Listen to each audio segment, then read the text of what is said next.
It's time for the main event. It's the Shoe Shine. ¿Qué onda, vatos locos? Damas y caballeros, you know what time it is. It's time for the Shoe Shine Monday night, where your boy Dave from the 408, now living in Las Vegas, gets together with his homeboy all the way from the city of brotherly love, Philly Irish, Drew Evo. ¿Qué pasa, homie? What's up, Dave? Chillin', man. Glad to be here with you on another Monday night for the Shoe Shine. It was an epic weekend of boxing because, hey, it was Cinco de Mayo. I went out on the town on Friday night, Drew, and I got so shit-faced and came home so late that my Saturday plans of going out to a watch party, the Canelo watch party, that didn't materialize. It was a great offer at Ellis Island Casino, like I told you, but in the end, I chose to go get some bomb Mexican food, some good beer, some good tequila. In fact, I'm going to have one of my beers right now, Estrella Jalisco. Shout out to Guadalajara, Jalisco, who hosted this major event this Saturday. I'm going to have one of these brews, Drew, while we talk, man, because already I need to know for all those just joining us, man, I appreciate you guys. Don't forget to hit that like. Make sure you're subscribed or have the bell notifications. Nando Sin City Syndicate, I see you. Whaler, shout out to my boy Whaler. Nice to see you and have us here in the room. Drew, Canelo Alvarez's performance is being debated, and I knew it would get crazy. And actually, thank you for joining me on Saturday night because I barely gave you any warning that I was going to do some live commentary. It's something that we haven't done on this channel. And judging from, over 250 views or so, I'd say it was successful, and I guess I should be doing it. We should be doing it often, especially for the big fights. Whether or not our colleagues are doing it too, man, who cares, man? Everybody's going to go to watch or listen to whoever they want, or they're going to want, hey, if a few people are listening to us, I'm more than happy. And I appreciate everybody that tuned in for that. That being said, we're here to debate Canelo Alvarez's performance this Saturday that did not take place in Las Vegas, Drew. There was no electricity in the air in the city of Las Vegas because that's usually Canelo's stomping grounds on May 5th. We didn't have that pleasure this time, man. But his hometown, a homecoming fight. I got to get my boy's take, man. Right now, let's get into it, Drew. Is Canelo Alvarez today still the king of boxing? We call it El Rey. He wears a lot of gold and crowns, man. But is he still the king of boxing with the performance he put on this weekend against John Ryder? He is still the face of boxing. Thing about it is, until he retires, he's the face of boxing. He's the cash cow. He's the guy that guys look for the payday fight. Like, he draws the pay-per-views and everything. Like, that's not going to change until he's retired. And I'm sorry to break the Tank Davis's fanboys or the Tank sexuals' hearts and everything, but it's the truth. Tank, the latest pay-per-view, is debatable in numbers still because of the zone fuck-ups and everything. But other than that, he only averages 200K in pay-per-views, his 5 pay-per-view appearances, while Canelo still has, the numbers on pay-per-view. He did numbers with, Miguel Cotto. He did 800K with a well-known Caleb Plant. So you got to still consider him the face of boxing, the cash cow. And people don't realize fans decline you the face of boxing. Half of them don't know what the fuck, don't even know what boxing history is. They're casuals. They don't realize that the cash cow is always the face of boxing. The guy that they look for the big money fights with. But this wasn't like his best performance. This was a little bit sloppy at times, but he knocked the guy down. He won 9 rounds. He clearly won a decision over him. Could he knock the guy out? Yeah, he could have knocked the guy out. But John Ryder has a great chin. And to be honest, people are saying, "Oh, he's on a decline." I don't say he's on a decline. It was the style that the guy was fighting against Canelo. That style can give fits to anybody at times. And I think Ryder beats anybody on Benavides' resume except for Caleb Plant. Yeah, it's interesting now because most people, Vegas odd makers especially, did not have John Ryder surviving this fight. It was at negative 400, for him getting KO'd somewhere in the 6th round, whatever the over-under was officially. I myself didn't think John Ryder would see the final bell. He's a tough freaking bastard. After getting his nose broken in the 3rd round, we basically saw a bloodbath. And going into that 5th round KO from that straight flush 1-2, Drew, I think almost everybody could feel the end was near, but it was actually he turned up. John Ryder turned up his performance, fought back valiantly with 90 seconds left in that 5th round with a broken nose, fought back, came back and fought, took his time, saw his corner. They were debating whether this guy had no quit in him. And then to come back and rally, I think he performed very admirably in the championship rounds, 10, 11, 12.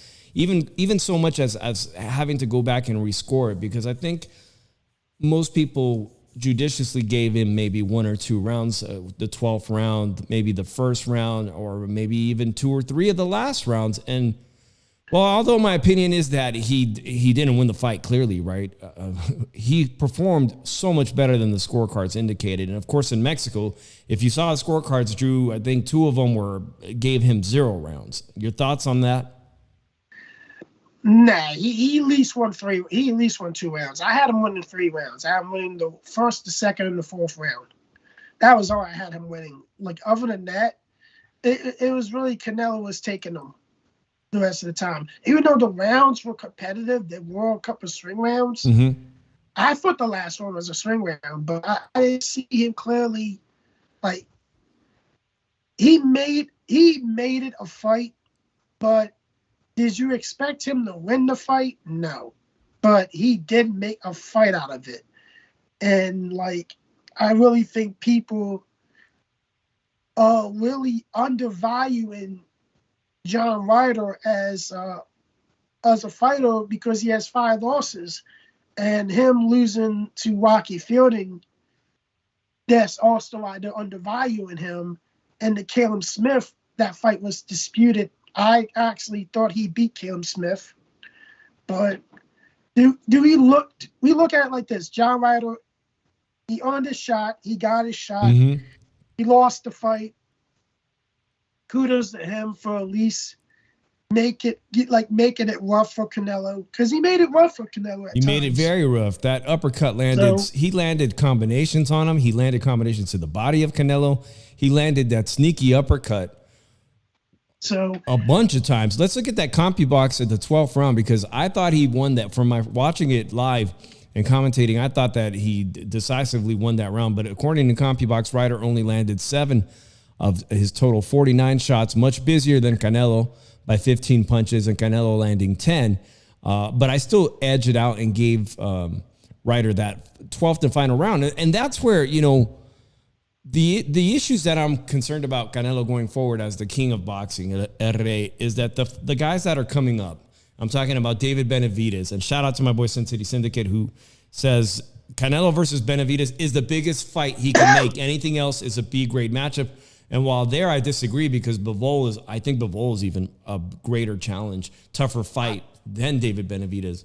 But I disagree with him completely, because I think David Morrell is a more dangerous matchup than David thank you. Benavides. Well, yes, that's another even more dangerous fight, Drew. One that would reward Canelo absolutely nothing. The guy's got less than 10 professional fights, David Morrell, even though he passes the eye test completely. Those are 2 very dangerous fights, because those guys are even younger than Dimitri Bivol. Those guys have got a gas tank that does not fade. And what we saw on Saturday night's performance is classic Canelo, who used to fade in the mid rounds. This time, Canelo fading in the late rounds, Drew. Shockingly, right? Like, his output was off. Some of my criticism of Canelo was his accuracy. Some of those big power shots, Drew, were missing wildly, and it seemed to be taking a lot of steam off Canelo when he was missing with those power shots. He missed wildly. Largely, he was a bit inaccurate Not the kind of accuracy I saw. Also, the other thing that bothered me, Drew, is Canelo had greatly improved his head movement. Remember the head movement he got and developed on that long stretch, Drew, of head movement after fighting Floyd Mayweather great? He became fantastic defensively. What happened to the fantastic prowess of Canelo Alvarez Saturday night? It wasn't there anymore. He was there to be hit. If you look at it, he's able to do that against taller fighters and bigger fighters. This was a guy that was his height. This was a guy that could get inside Canelo, and Canelo didn't have to dip in and move his head against these taller guys, like with these taller guys, like he did. Like he didn't have to do that with Ryder. He decided to, hey, I don't feel this guy's power. I don't think this guy's going to hurt me. I'm just going to sit in there, keep a high guard in, and see my opportunities when they open. Ryder's a guy that's going to hold. He's going to occasionally go for that uppercut. He's going to try to go for that rook. When he throws it, that's my opportunity to throw with him. That's what Canelo's strategy was for this fight, to flow with John Ryder and to counter him and everything. This is more of, I'm going to keep a high guard. I'm going to stay in front of him instead of being the boxer against these tall guys and get inside them. This was a totally different fight from him normally fighting bigger guys, because his last couple of guys were bigger than him. So this was, and also really, a southpaw. Let's bring out the old. Canelo used to seem to want to avoid fighting southpaws after fighting Erislandy Lara, having trouble with them, or maybe some people might think he always or didn't want to give Demetrius Boo Boo Andrade an opportunity, a very slick southpaw. But in John Ryder, he faced a southpaw that could throw some hands and let his hands go, Drew, but the power just wasn't there for John Ryder to actually get the respect of Canelo Alvarez. That, I think, is what failed him. But quick thing here in the chat, Sin City Syndic says, I am speaking about pay-per-view buys and selling out Vegas hotels. Benavides is the biggest draw, and I agree with you on that, because that week that David Benavides fought Caleb Plant, Drew, I felt more excitement in Las Vegas than I had in a very long time, particularly that media week. There was a real buzz going that David Benavides may be the next big thing, and amongst Mexican-American boxing fans, amongst Latino fans, that he might be the next big thing. There's like a palpable feeling that he might be the guy to beat Canelo Alvarez, and so people are excited about that. And if you ask me, would you rather see Dimitri Bivol and pay $1,200 for a pair of seats at the T-Mobile Arena? Fuck no. Sorry about the language. I would rather see David Benavides over watching Dimitri Bivol, because I already seen that. I just don't see how the game plan is going to change things. But we'll get to that, because he was asked about it. Canelo was asked, and he firmly said the plan is to fight Dimitri Bivol under the exact same terms. And when they asked him why, he says, because that's what I want. That's exactly what a shot caller does, because that's what I want. He's not going to get that. And he should not be able to get a fight at 175. You lost your shot. You lost to him at 175. Now, he beats you. You make more money than him still. You pick the place. But he gets to pick whether he gets to defend his belt against you or fight you at your weight. And I'll be honest with you, this fight does not happen unless it happens at 168 and Canelo's butt's on the line. Other than that, Canelo should not get a say if he should get a rematch for Demetrius Bivor's belt, because he gave you a shot already. He beat you. Now you need to defend your belts against him and risk your belts now. Let's ask the chat, Drew. Let's ask the chat. If you guys are feeling this Bivol fight rematch in September 16 here in Las Vegas, hit me up with the number 1 in the chat. If you're feeling David Benavides, the younger opponent, the former WBC champion, 2-time WBC champion, let's vote with the number 2, who the bigger fight is. I think the bigger fight is going to be David Benavides, and the pressure is mounting too. Nando Lamas brings up a great point. Bivol has no other options. He has no leverage. Bivol going to fuck around and play himself 100. Somebody else agrees with you, Nando Lamas, and that's Eddie Hearn of DAZN of Matchroom. He said, hey, we hope Bivol will be kind in the negotiations, but I will let him know and remind him there are no bigger fights than the Canelo Alvarez fight under Canelo's terms. So how much will Bivol be able to strong arm him in the negotiations, Drew? I'm going to go out right now and just say it. The negotiations are going to fall apart. And Canelo is prepared for that. He said it. He goes, that's what I want. That's the fight I want. But there's plan B. There's plan B. He did not say no to David Benavides or other fights. I don't know. Nando pointed out right now, Charlo, who hasn't fought in a very long time. I think a lot of people would be excited about that fight too, Drew.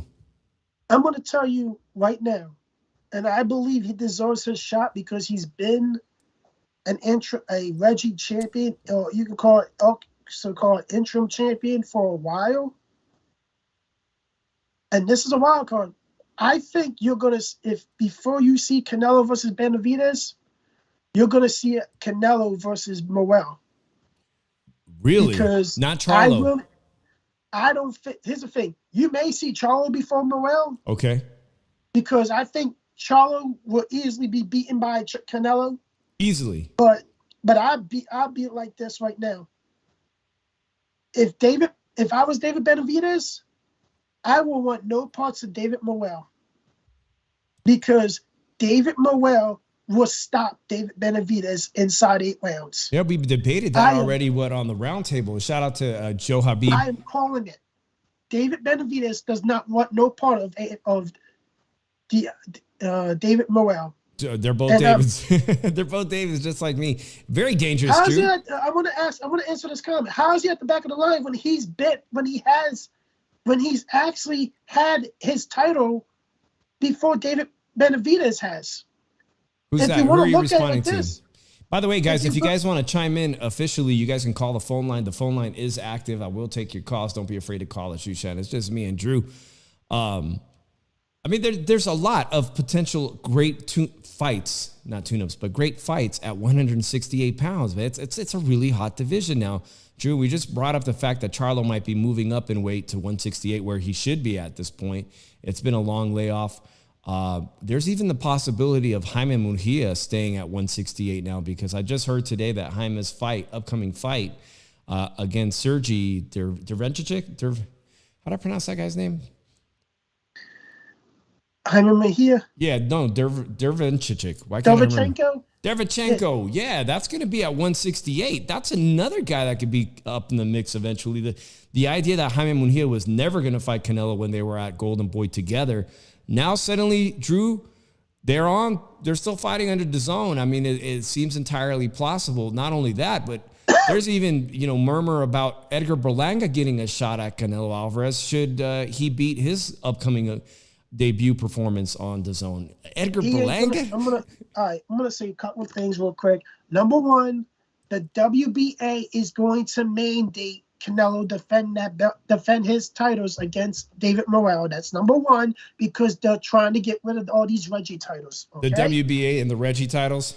Yeah, so that's going to happen before the David Benavides fight. And I think people need to stop it and stop crying about it, because tell you the truth, I like the fight.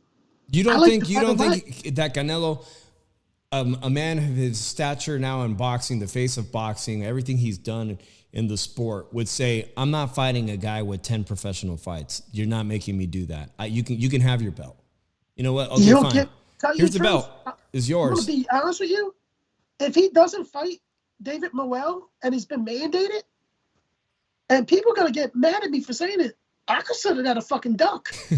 Most people will consider it a duck, but the legions of fans that adore Canelo are just going to give him a pass, because they're going to say, I agree with him. Why would the face of boxing give a guy with just 10 professional fights or less a shot at the the entire enchilada, all 4 titles? But and here's the other thing.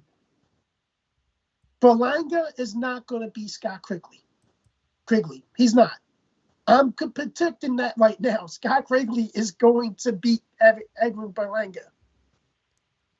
I'm telling you that now. The Irish dude is going to beat Edgar Berlanga. I'm looking forward to that fight. I am looking forward to seeing Edgar Berlanga. That's a big step up in competition. You're right, but that is a big step up in competition because I don't even think Berlanga beat Shane Mosley Jr. and correctly beat him.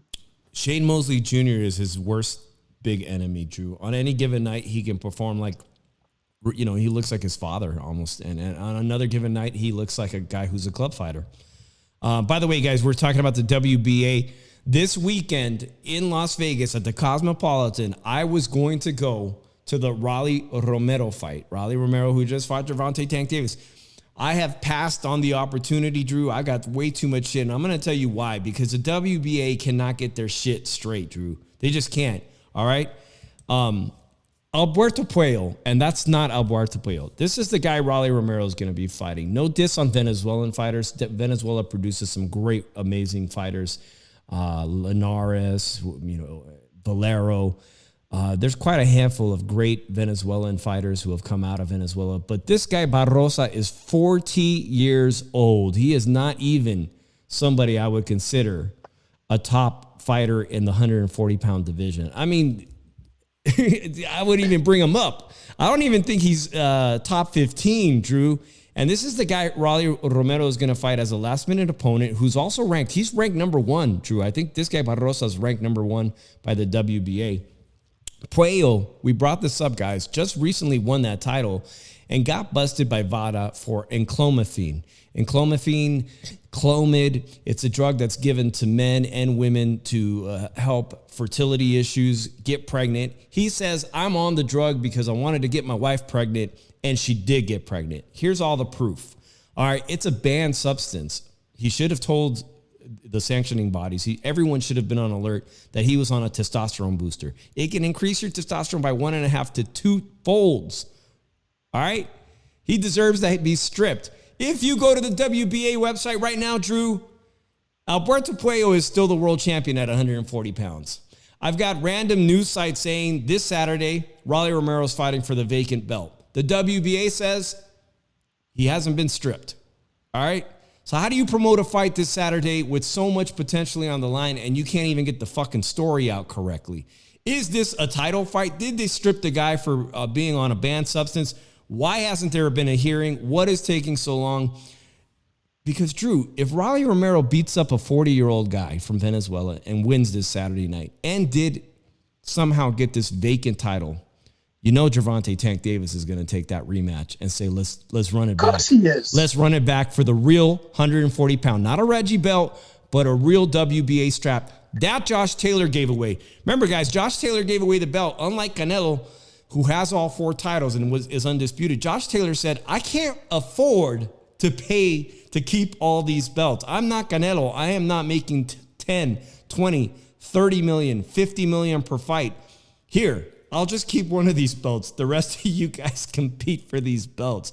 So I'm in the dark as much as anybody else whether this Saturday night Rolly Romero is fighting for a title, which would be ridiculous to think a kid who started boxing at 17 and just fought Tank Davis and got knocked out is first in line at a 140-pound title. We had Arnold Barbosa Jr. on our show. Drew, shout out to Lukey Boxing. We had Arnold Barbosa Jr. from Top Rank, who's been waiting for over 2 years for a title fight, and he just got screwed because of Regis Progetti not taking the fight and going with Matchroom. We'll talk about that, man, because this is going to be a big shake-up in that division that Regis Progetti signed with Matchroom. You know, Jose Ramirez's manager say, he ducked the whole entire division. His manager needs to shut the fuck up because you ducked Regis Progetti. You guys ducked him. So how can you say he ducked the entire division signed with Matchroom when you guys ducked him already? What a fucking idiot that dude is. Like, hey, I hope he gets paid more. I hope he gets paid good money being a fucking idiot. Who's that? Oh man. Like I just want to know.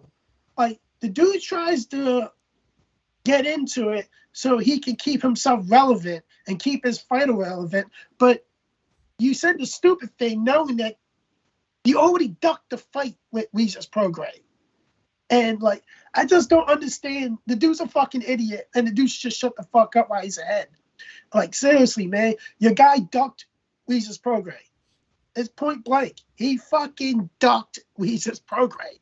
Shout out to D-Style. Goose. Yeah. Shout out to D-Style who pointed out and corrected me. D-Style, I can't keep up with this. If you want to call the show, man, feel free if you're available, because I can't keep up with it. I'm seeing the article now, and I do follow Arnold, and I follow his manager, of course, Rick Mariagan. Shout out to him.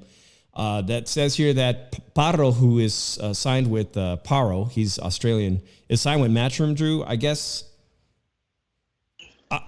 he pulled out of it over the purse, which maybe might have been under the advice of his manager, Rick Mariagan, to not fight for that title. Paro bid was $303,000 to be split. Oh, man, that is low money. That is low money. So, yeah, I'm not fully versed in the actual facts of this, but I know that I've been trying to follow it. It is very complicated, Drew. But nonetheless, man, Regis Prograis, apparently Top Rank was actually the highest offer and was willing to give him a 5-fight deal, man. Bob Arum really wanted Regis Prograis, and he chose to go with Eddie Hearn, man. And everybody in Mexico saw him because he was Eddie Hearn's invited guest. Here's a picture of those guys, by the way. Regis front row seats there with Eddie Hearn.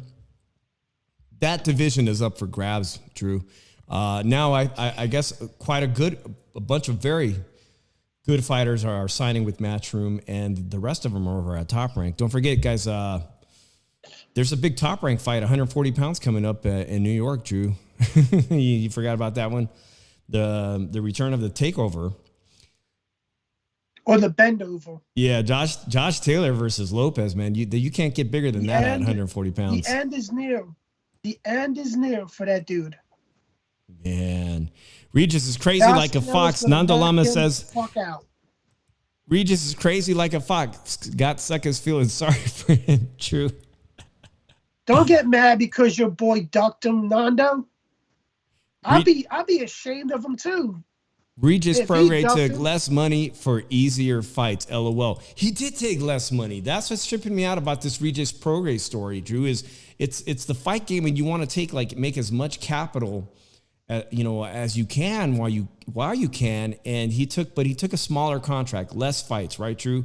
And he got him a fight right away to make it happen so he can be active, which I'm sure he wants to be active. This is a guy who's had problems keeping active in Regis Prograis. So some people feel they're easier fights. They're going to be much harder competition over at Top Rank. We're going to see how that all plays out because there's there's going to be really good world champions at 140 pounds, Drew. It could be that, Josh Taylor beats Lopez, Teofimo Lopez. He still gets the belt, and we'll all be, itching to see this rematch between him and Regis Prograis. Be honest with you, Dave. If he will beat Teofimo Lopez, he will knock out the bend over. He will the what? He will keep that. He will keep that doubt in him for the rest of his life. That he should have never went and challenged Josh Taylor. He should have never made that fight with Josh Taylor. I'm telling you, man, he's mentally checked out. That's the wrong way to come when you come to a fighter like Josh Taylor. That boy's going to put him in retirement. Yeah, I want to go back to the Canelo. I feel sorry for that dude. I want to go back to this Canelo fight, Drew, because I didn't give Ryder the respect he deserved, and I take it back, man. He is a tough bastard. It was a bloodfest after round 3, and I think his corner did very well. I mean, look at the blood on Canelo Alvarez from this fight, Drew. But like I said, Ryder did land a lot of his own combination body punches that concerned me. And it concerns me because when he does fight David Benavides is a very good body puncher, Drew. Very good. And he was successful with that uppercut. So do you think some of those punches are going to be, if David Benavides gets this fight next, if he's going to have equal success? Tell you the truth, Canelo's going to fight him a lot differently than he fought Ryder. He's a tall fighter. That means he's going to start moving, popping and leaping. And we're going to find out a lot more. A lot of body shots are going towards David Benavides' body because Canelo has body shots too. Yeah. Shout out to Two Matador joining us. I appreciate you. He says Ryder is a tough cookie to crumble. Early in that fight, Drew, We saw the patented Canelo Alvarez body shots that I thought would pay dividends in those mid rounds for sure, and I did. It set up that nasty 1-2 in the 5th round, started to wear him down, wear his concentration down enough where he hit him with a flush 1-2. And like I just said, David Benavides is a very vicious body puncher.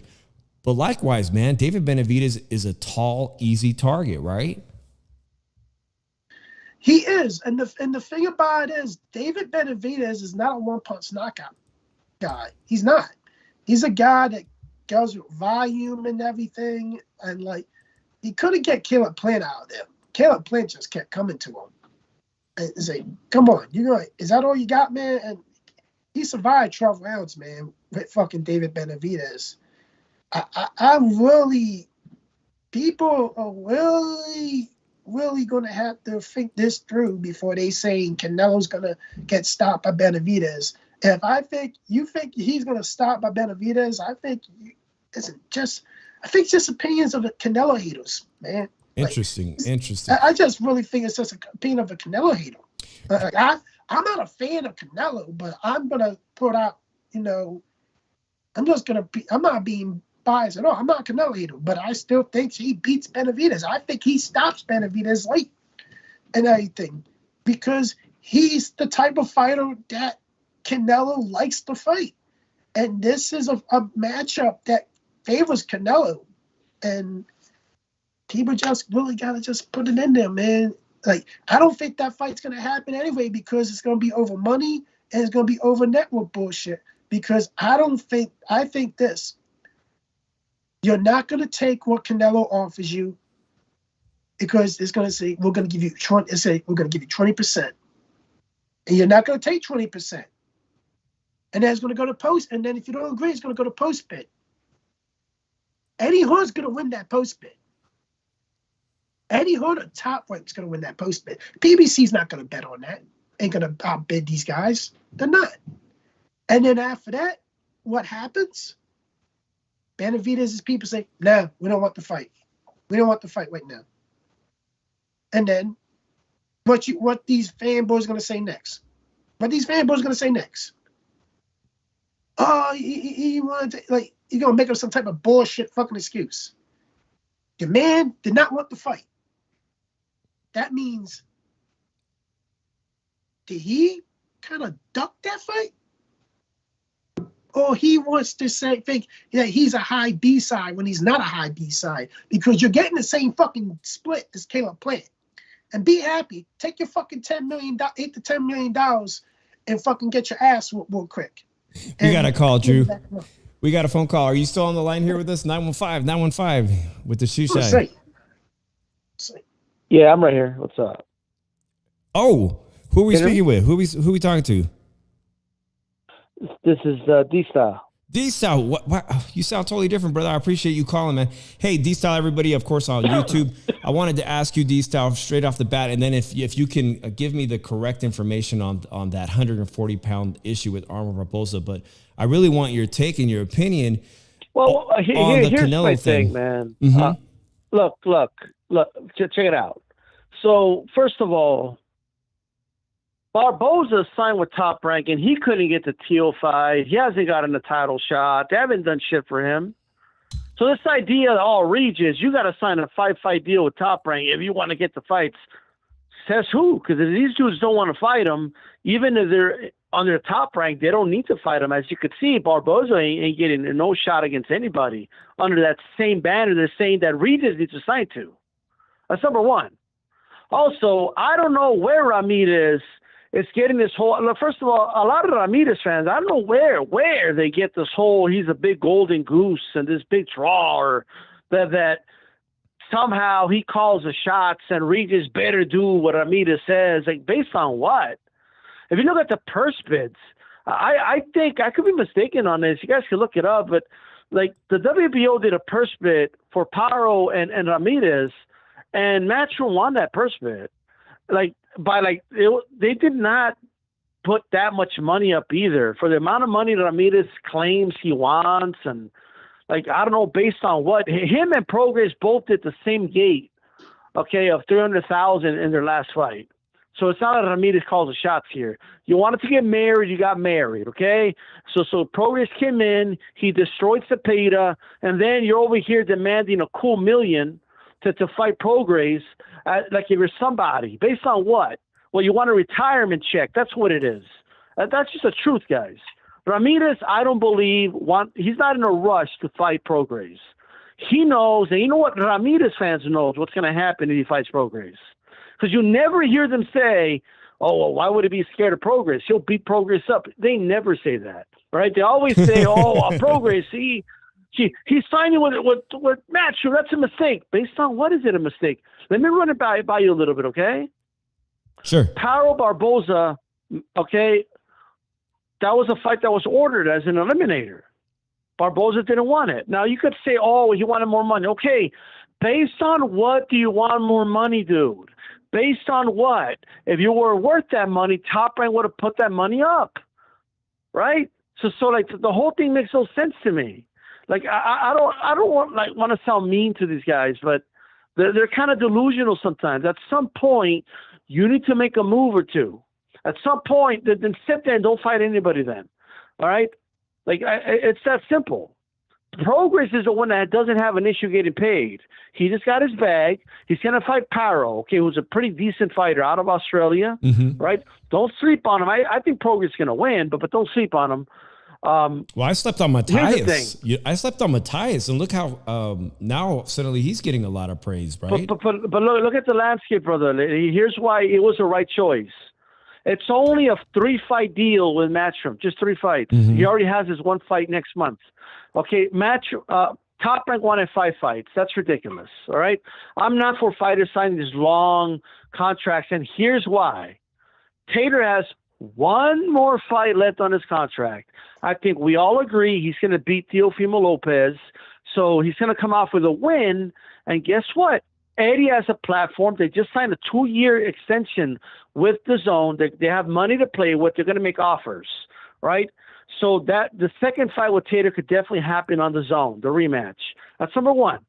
Teofimo Lopez only has 2 fights left, okay? And he's already talking about how he wants out of Top Rank because he feels like they're only promoting the black fighters or whatever he's saying. Right, yeah. So we all heard that, and we thought his deal was done. I thought his deal was done, and come to find out it's not. 2 fights, brother. But here's the thing: only 2 fights left. So even if he pulls a miracle off and beats Tater, he's only gonna have 1 fight left, and he don't even want to be there anymore. Right? That's number 1. Ramirez only has 1 or 2 fights left.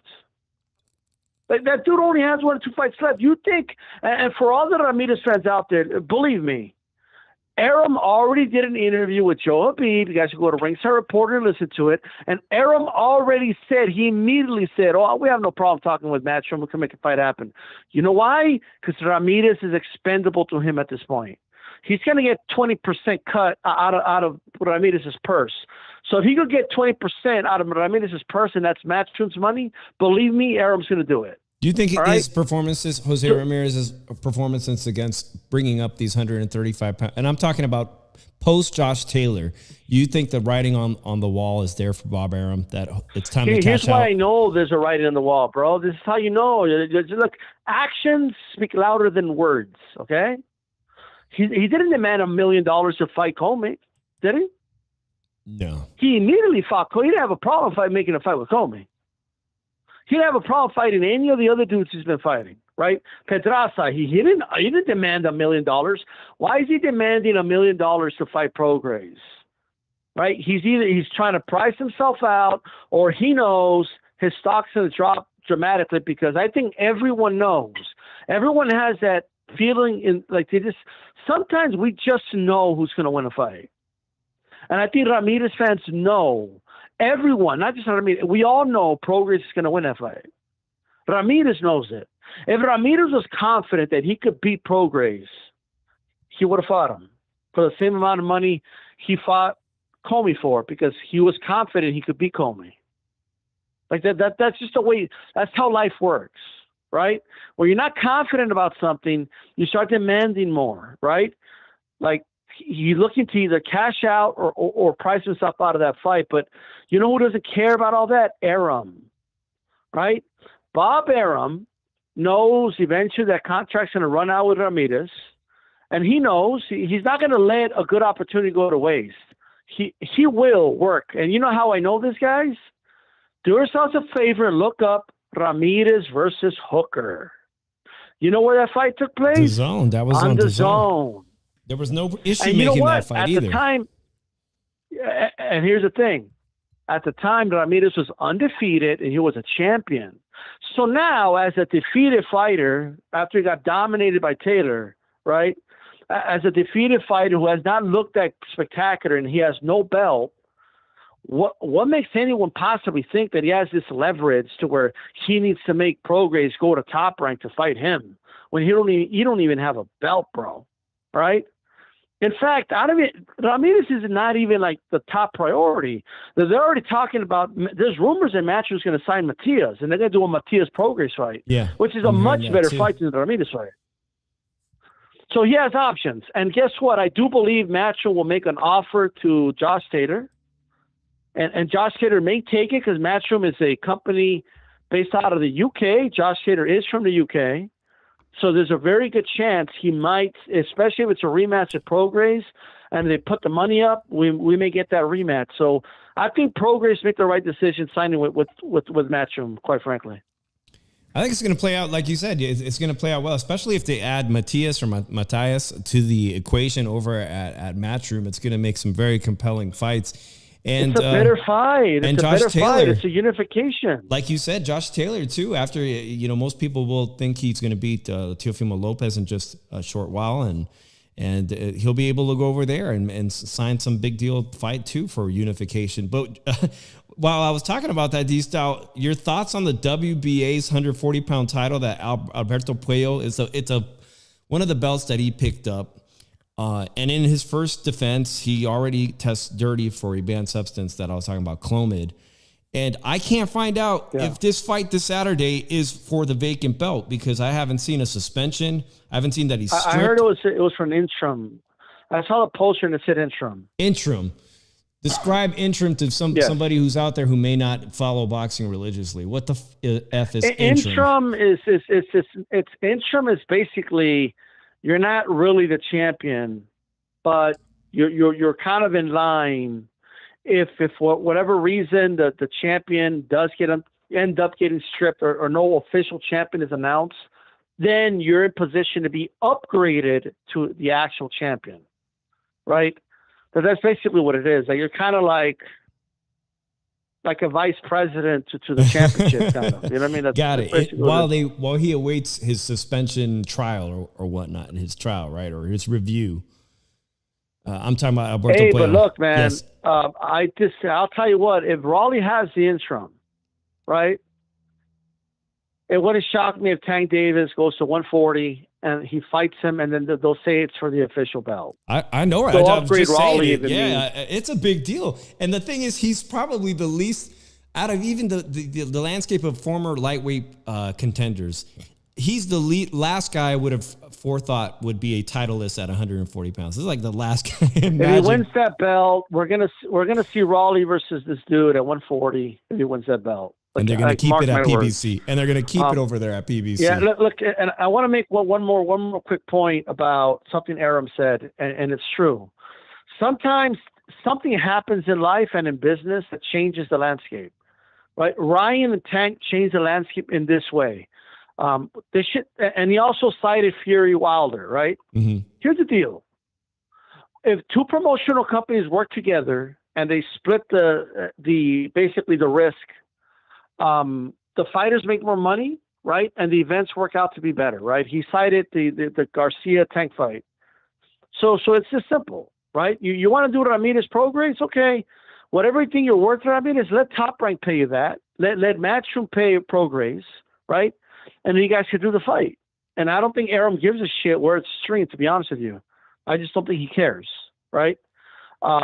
So it's a fight that could be made. The landscape has changed slightly. Right? Don't be shocked if David and Canelo is kind of co-promoted as well with Showtime and DAZN, kind of in a similar fashion as the Garcia Tank fight was. I think it's a win-win for everybody when they do that, quite frankly. So that may be the route they go. I don't see why they would. Like, why spread yourself too thin or You know what I mean? When you could kind of use the power of two great promotional giants. Yeah. With that said, Canelo will knock out David Benavides, right? And I hope that fight happens, right? I hope it happens because, quite frankly, I never seen a dude hyped up to this degree. I like David. I really do. I think David's a great guy. I think he's a good fighter. But the reality is, if you go back and watch that Plant fight, Plant went the distance with this guy. And that cut and that bleeding in his head was from a headbutt. That was not from a punch. So it made the whole thing look worse than what it really was, right? And he's got that long torso. Canelo loves fighting tall guys like that, especially if he's going to come at Canelo. Canelo loves it when you come at him, right? Canelo has problems with boxers. He has problems with guys who are good at on the move. And have a good jab and can make a miss and pay like a Bivol. Bivol is a nightmare matchup for Canelo. Sure right? is, yeah. Not Benavides. And I got to tell you, I think Canelo might just tell Bivol, like, I'm good. I'll just fight because they're disagreeing. I never in my life, I don't know if you've ever seen this, I never seen two fighters argue like to where they're arguing to give themselves the disadvantage. Like Canelo wants it at 175, which is who has the advantage? Bivol, right? Yeah. And then Bivol's arguing, I want it at 168. And who has the advantage there? Well, take Canelo because there's a possibility Bivol might drain himself a little bit. Sure. Right? You're right. So I don't know, but I never seen a situation like that. However, the only unique part of it is, I'll be honest, if Bivol feels he can make the weight, and I'll end it with this, I just think if he feels he can make the weight, I could see him being like, well, if I'm going to fight him again, I want those belts. If I could become undisputed and beating him again. So I could see, I do understand Bivol's position, to be honest. What about a rehydration clause? What if Canelo says, I'll give it to you, fine, 168, rehydration clause like we saw Tank do with Ryan? No, I don't think that would happen, to be honest. It's not his typical Canelo's behavior. He's already saying I don't want the fight at 168 because people are going to criticize me for bringing him down. So I don't think he's going to add a rehydration clause. Rehydration clause. But you know what? I'll say this. I think Benavides is a bigger guy than Bivol. He does look like David Benavides looks like a natural light heavyweight. Yeah, like if David makes 168, right? And I think he does it to have an advantage on fight night. I don't see why Bivol can't make it, but it is what it is. You know what I mean? It's just, at this point, it's just an ego thing. Like, I wanted 175. Why I wanted 168? They're fighting over, like, it's whatever. It's just egos at this point. But I am hoping that, look, I'm for any fight. The only one I don't want is, I know Canelo threw Charlo's name out there. I don't know why. Charlo hasn't fought in we're 12 days away from the 700-day celebration. 700 days that Jamal has not fought. 700. I want you to just think about it. That's mind-blowing. Like, he hasn't fought in 700 days. Yeah, and he looks out of shape, saying, he looks disheveled. I've seen him in Vegas for the last one. What? He looks a little bit out of shape right now. Right, and 700 and counting. Because when they do announce a fight, we all know it takes about 2-3 months for the training camp and all that, right? So, bro, this guy's going to go over 2 years without fighting. And Mauricio Suleiman's out here saying, because he's having mental health issues. And I want to support my fighters that suffer through mental health. You know what? How about this, Mauricio? Go get him some help, pay for his treatments and all that. But how about you strip him and you let these other guys? I'm sure there's a lot of guys out there that would love to fight for that belt. You know what I mean? But that's all I got, guys. I'm out. Hey, I appreciate it. Tune in Thursday, guys, to the roundtable. D-Style will be on there with Joe Habib and a bunch of great other panelists. Appreciate you, D-Style. Take care, buddy. All right, Drew. I can't, for once, I can't believe you guys are on the same page about the David Benavides potential outcome of David Benavides versus Canelo Alvarez. You guys almost mirror the same opinion. Let me just say this. That it's the right type of fighter for Canelo. And do you think, too, that Canelo has a good chance of knocking him out and surprising everybody? Yeah, he is going to knock him out. But here's the thing. How can he be afraid that people will complain about him bringing Bivol down when Bivol publicly said he will fight him? He wants to fight at 168 for his belts. Well, it's just what Canelo's advocating. He's saying he doesn't want to give people any opportunity to criticize him. He doesn't want to lose his belts. He doesn't want to lose his belts, Steve. Well, we don't know the motive, but I would be scared to lose all my belts. I don't want to lose my 4 belts. Dave, here's the motive. That first fight, Bivol had everything to lose, not Canelo. He beat the guy. It was his titles. Yeah, it was his titles. No, he makes a good argument. Yeah, like D-Style pointed out, man, he's advocating to be the guy at the disadvantage. Like, I'll straight up weight drain myself, potentially, which could completely backfire. You remember the fight? Was it Marcus Brown? Way back in the day, there was a light heavyweight fight. Do you remember this? You're pretty good with light heavyweight. And he came down to 168 and he got knocked out and he was the world title holder. Was it Marcus? It wasn't Marcus Brown, Drew. No, it was Chad Dawson. He got knocked out by Dawson. Here's the thing. It was Chad Dawson. And historically, now we have something to reference to. It failed miserably, his plan to come down. It's Chad Dawson that got knocked out, right? Thank you. Here's the thing. Chad Dawson could have been a bona fide 8 side of that fight because he had a win. He had a disputed win over Bernard Hopkins. He had a win. He had wins at light heavyweight. He could have made Ward come up and fight him. But, he wanted to fight Ward. He thought Ward was the big deal, and he came down. Just like Bivol is saying, okay, I want to fight, and I want to fight you at your weight class and put up all your belts. But it could be that he's that confident, and it could also backfire.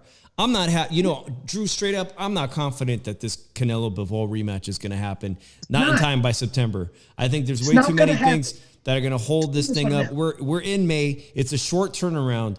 And for real, I think Canelo Alvarez needs another soft opponent in the meantime. If you want to go for something big and magical and for the books, take the David Benavides fight. Sure. To me, Canelo Alvarez, after this weekend's performance, looks like he needs a long layoff. He looks like he needs to give his body a rest. But here's the issue with Bivol and that fight. Sudomov has already threatened Barbosa and Canelo if they try to defend that WBC belt against Bivol for undisputed. They're not going to sanction it, and they will threaten to strip them of that WBC belt because of this bullshit Russian-Ukraine conflict. And tell you the truth, why are you taking it out on the fucking athletes when a lot of them don't believe in that bullshit? Bivol actually lives in California. Barbosa is born in Russia, lives in Canada now, and Bivol's not even born in Russia. He was born in Kazakhstan. Like, I don't get how Lisa Sumov wants to be so corrupted, wants to take a stand against certain bullshit so he can look like a humanitarian and everything. But at the same fucking time, everybody knows how corrupted he fucking is and how much he doesn't care because he let a fucking dude hold a belt for 700 days almost. And tell you the truth, back in the day, he normally puts them as champion in recess if it's after a year and a half. I'm surprised that shit hasn't happened yet. Hold on to your thoughts about the WBC, Suleiman. Drew, because we got a couple of good comments here. Shout out to the Fight Doctor. He says the Bivol fight is not happening. Bank on Berlanga. And I think it's entirely possible that they could sell a fight if he gets past quickly. You don't think he'll get past quickly. If he can get past quickly, they have an easy way to market Berlanga, who's got a huge social media following of his own, as a big Mexican versus Puerto Rico fight in September. I can totally see that fight happening. And I can also see, but hold on, Drew, I could also see another scenario. He fights Berlanga September, and he fights Jaime Munguia Cinco de Mayo on DAZN. Cinco de Mayo versus Jaime Munguia, because they're setting up Jaime Munguia to be ranked very high by the WBC, Drew. That's what they're working at. They're trying to set that up so Jaime Munguia transitions to 168 and gets an immediately high ranking. So you could potentially have a Mexico versus Mexico fight. Even though Canelo says, I'm not going to fight a countryman, I don't believe it anymore. I think he would totally take a Jaime Munguia fight if he stays with DAZN. If he goes with the PBC route, Drew, 2-fight deal, Charlo in September to give his body a rest. It's a short turnaround. He didn't look his best to me last Saturday night, Drew. It'd be an easy fight for him against Charlo with the stipulations that the big David Benavides fight happens next Cinco de Mayo. That stretch between September and May is very long, Drew. What is it, 8 months? It's just enough time to get Canelo in prime shape again. Let his body heal, take some pressure off that surgically repaired head. I like that 2-fight deal. Charlo, Benavides, and then he bounces and he never even has to fight David Morrell. I look at it like this. That Berlanga fight will be a cherry pick. Well, Joe Lopez, 40 ounces. Canelo versus Munguia is a terrible fight. I think Canelo That's versus a terrible fight, too. I think Canelo versus Berlanga is a terrible fight. But he is the king still, right? Berlanga versus Canelo. Because I'll tell you true right now, fucking Berlanga can't even fucking box a basic style, to be honest with you, man. But I wouldn't mind seeing Berlanga versus Jaime Munguia at all. Now, if those two guys want to fight for a shot at Canelo, I wouldn't mind seeing it that. But the fights I propose, guys, are garbage fights. What I'm trying to do is theorize how Canelo Alvarez can remain the face of boxing, sell big fights to the general audience, to the mass consumer, and stay healthy, not risk losing, not risk hurting himself. Does he go that route, or does he go the route where he says, no, I've got a very short amount of time. I want the really badass, tough fights. I want the hard challenges. He's signaling he wants Bivol, which is an incredible challenge. I don't know what he's thinking about that one, but we're just theorizing. Let me know if you guys want to chime in. The phone line's still open, or drop your opinion right here in the chat who you would like to see him fight. I'm going to say this right now.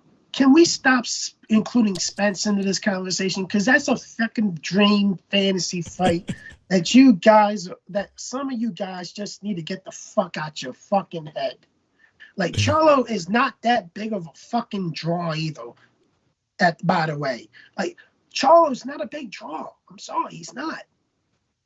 Charlo ducks everybody. Is Bivol a big draw?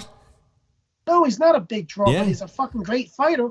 Joe Lopez, 40 ounces, says, you're depressing me with your fight selection, Dave. For a long time, I've been trying to think, how can Canelo fight to 35 and stay undefeated? And the truth is, if he takes the hard challenges, any of these guys like David Benavides could potentially upset him. David Morrell. I don't think Charlo does. Bivol, obviously, a lot of people will favor Bivol in the rematch easily now that we've seen that play out. I'm going to tell you what happens now. You match him up with David Morrell. David Morrell beats him. You match him up with Bivol beats him. And that's why I don't think Benavides should fight Morrell, because I think he's going to knock David Benavides out. And I really think people are going to look at me like, are you crazy, Drew? But no, I'm telling you, it's not a prediction. It's a spoiler. He fights David Benavides. Morrell will knock David Benavides out inside 8 rounds. And your Canelo dream fight goes bye-bye. There's a lot of dream fights that go bye-bye with one wrong chess move. The fight doctor wants to know, is Ryder a bigger draw than Charlo? You know what? I think the Ryder that fought this Saturday probably would do performed much better than Charlo's going to perform, period. Because Charlo was falling apart under that Montiel from Mexico. He was falling apart with that Montiel guy. Here's a question. Has Charlo ever been on pay-per-view? No. Add a story. I don't give a fuck about his question now. His question's out of pocket now. Nobody brought up Boo Boo. Nobody brought up Boo Boo Andrade. He dug Boo Boo Andrade. So who Charlo. We barely mentioned him at the end. Nando Lama says, I like Morrell, but he's completely untested. Drew always buying the hype. I'm buying the hype too on that, Nando. You know what? Throw David Morrell Jr. in with Boo Boo Andrade, who nobody wants to fight. A boxer matchup, boxer versus boxer. But unlike at the 50-50 fight. And Dimitri Andrade, say what you want. Maybe he's not a power puncher. He does have pop, man. He has finished some guys with his power shots. I don't think it's in the same quality of David Morrell as a power puncher, but I think it's a great fight. And Boo Boo Andrade's looking for an opportunity still at 168. A win for Boo Boo Andrade over David Morrell, who Nando says is a hype job. Shit. That brings Boo Boo Andrade to the top of the list as a potential opponent for Canelo, despite Canelo telling him to get the fuck out of here, right? Yeah, but I don't think the Canelo will fight him still. I just don't think he'll take that fight. That's the only person I don't think he'll fight. This one's funny. Two Matador says, Ryder sends Charlo to Uber driver hell. Oh, man. Boo Boo got dropped in his last fight? Did it count? No. So it doesn't count. So what's your fucking point? I don't remember him getting dropped. Did he touch the canvas? They didn't count it, huh?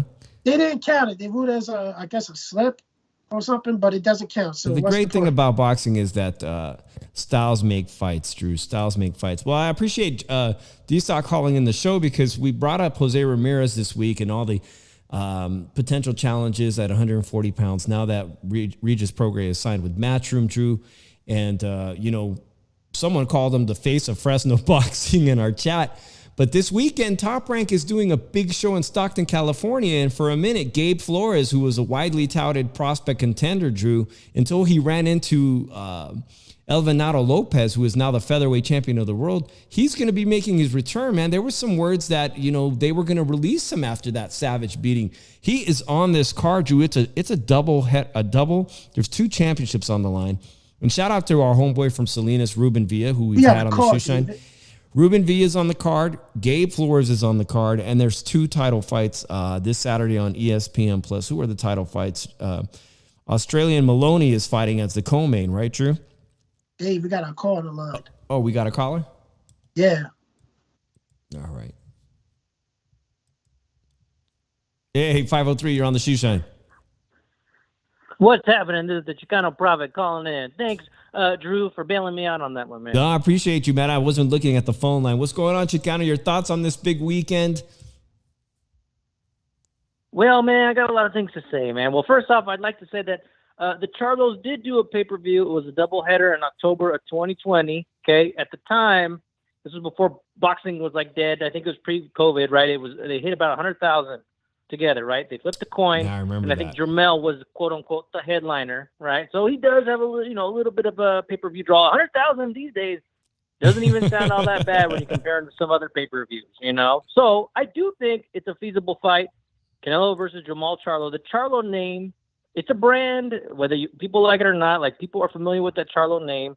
Jermel's been putting in work with that name. So is Jamal, even though he's been inactive. The dude's undefeated. I think they could sell that. I hear what Drew's saying. Drew, I get it, man. You say that we need to really stop with the whole Spence thing. But you know what? I say Canelo's at a point now where he should just take the biggest money fights he can, right? I mean, last week, the conversation was, is Canelo still the face of boxing? If you want to make some money, go up against Spence at 164. Yes, it'll piss people off. Yes, it's kind of a cherry pick. But damn it, I would like that fight because, yes, dude, you know what? Canelo's best days are behind him. But I've noticed the slide, dude. I've noticed it. I noted it a couple of fights ago. And all I can say, bro, is that I think people are making a little bit too much of it, but he needs to just make as much money as he can and then exit the sport. That's where I'm at this point. I agree with you, man. I like that too. I've been feeling it. Did you notice the slide during the Bivol fight? Is that when you noticed the slide? Oh, my God.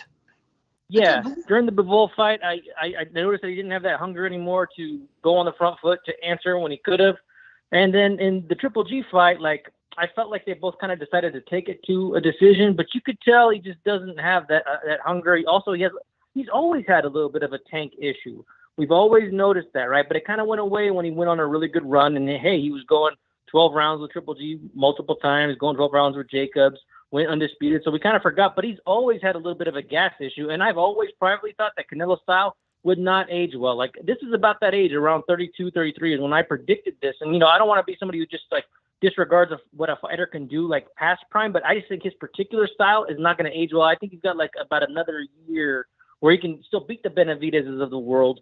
But if he's interested in just making a bunch of money, I think he's earned it. Nobody really is entitled to fight Canelo next. Yes, it would piss off people, but people are pissed off anyways. I hear people saying that he's ducking Andrade, ducking Charlo, ducking Benavides. You still hear a bunch of different names of who he's ducking.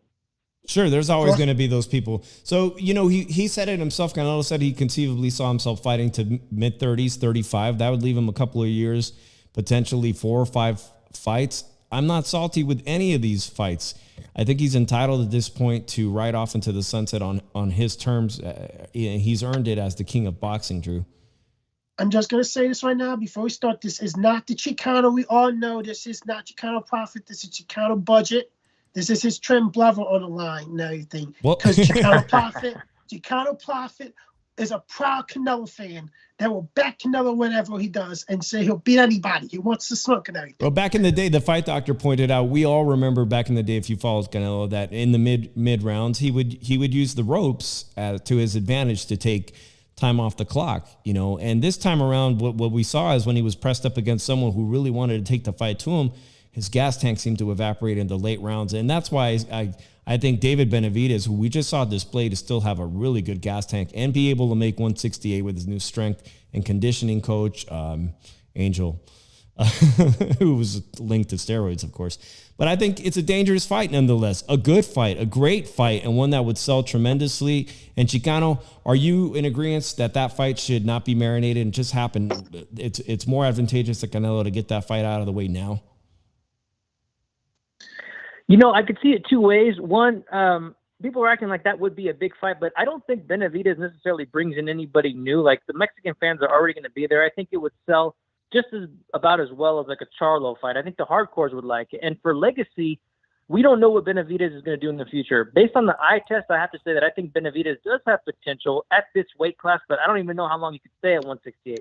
Say he loses to Canelo and then goes to 175 and gets sparked out by like a better beef, or he's exposed because he's weak to the body. Or Bivol. Well, Benavides. I'm just saying, like, there's right. Exactly. Like, would he even want a Bivol? Like, I don't even know if he would take those fights, right? I really thought talking at 160. I really thought Zurdo Ramirez was going to be a big deal at 175.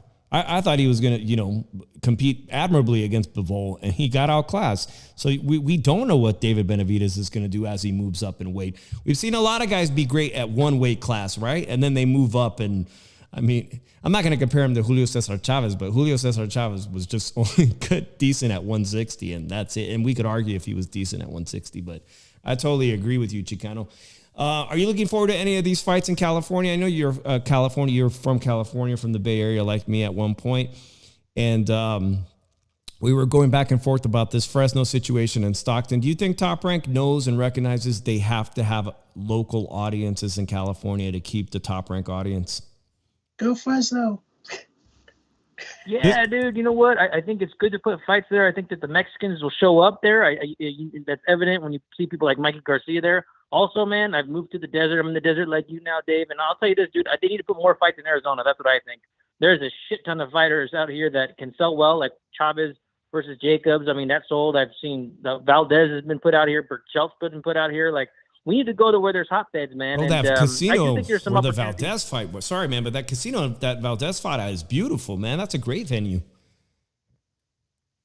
Dude, it looks good, man. So, I'm excited to see what happens out here. But as far as the local fights this weekend, man, like, I don't know that much about them, Dave. So I would just like to part by saying, great show, guys, and I will talk to you both later. Yeah, I appreciate it, man. Everyone check out Chicano Prophet Al Chile on YouTube as we get ready to wrap up the show ourselves. I'm going to close down the phone line, guys. It's been great, man.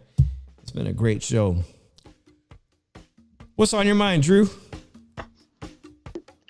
Oh, man. Marinate. You got to get a meat tenderizer here, man. You got to marinate some of this shit and everything, man. But, like, I don't know, man. I hate to disappoint people, man, but I don't see this Benavides or Bivol fight happening.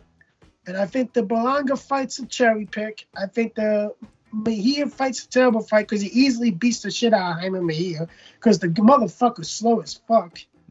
Speaking of Mejia, it seemed he didn't want to fight this guy, Drew Chanabek. He didn't want to fight this guy, and he's performing this Saturday for what, his middleweight title of the world here against Steven Butler. That is the main event on ESPN this weekend. He looked like shit his last fight. He sure did, right? He didn't look. Yeah, I'm like, why did Jaime Mejia abandon him? And for John Ryder, hey, he might have been the loser, Drew, but John Ryder, Eddie Hearn has some big plans for John Ryder. And in fact, one of them today that I just read about is that he is going to ask Gennady Golovkin if he would like to fight John Ryder. So even in a loss, he could potentially get another huge fight. Not too bad. Not too bad, but, I'm gonna tell you this right now. Like, I'm going to tell you his next fight, Canelo. I'm going to predict his next fight. His next fight will be against possibly David Morrell. I think the WBA will order that fight because they want to start getting rid of these belts. He's had the belt for a while, and people are going to get mad because they're going to think David Morrell doesn't deserve a shot. But he actually became the mandatory and everything before Benavides did. If you want to settle it, you have those two fight. Whoever wins that fight goes fight Canelo. And people will say, oh, he's just trying to protect Canelo. No, the fuck I'm not. I'm far from what Canelo level and everything. But I want to see the great fights. I want to see the great fights too. I'll tell you this right now. David Benavides does not beat David Morrell. And he gets stopped. And I think I don't even really think that it's going to be that competitive of a fight. I think David Morrell has a style that can really give Benavides fits. I think he has a style to give Canelo fits. But Canelo, if you're going to do your breakdown of who he has a better chance of beating between Morrell and Benavides, he has a hell of a lot more better chance to beating Benavides than Morrell. Shit, on that note, man, make the fight happen. September 16th, Las Vegas needs a huge fight. I am good with all that. I'm just not thrilled about a Bivol potential rematch. Nando says, last comment here, nope, Uncle Al will not allow it. He runs a WBA, Drew. And that being said, guys, don't forget there's a doubleheader of boxing this weekend. Showtime Sports puts on Raleigh Romero, 135-pound former contender, will be going, I guess, for the interim WBA title. And Drew, if this guy Puello, is suspended, he loses his title, I guess Raleigh could be basically, appointed full WBA world champion. And that lends some credence to what Nando's saying, that Uncle Al runs the WBA. Oh, man. I'm your boy Dave from the 408. Drew Evo. We're going to catch you guys next Monday night at 7:30. We'll be talking about that Showtime fight and, of course, the Top Rank fight, man. Appreciate all you guys. Make sure you hit the subscribe button if you haven't and share it with all your homies, man. Appreciate you guys. We'll see you next week. Peace out.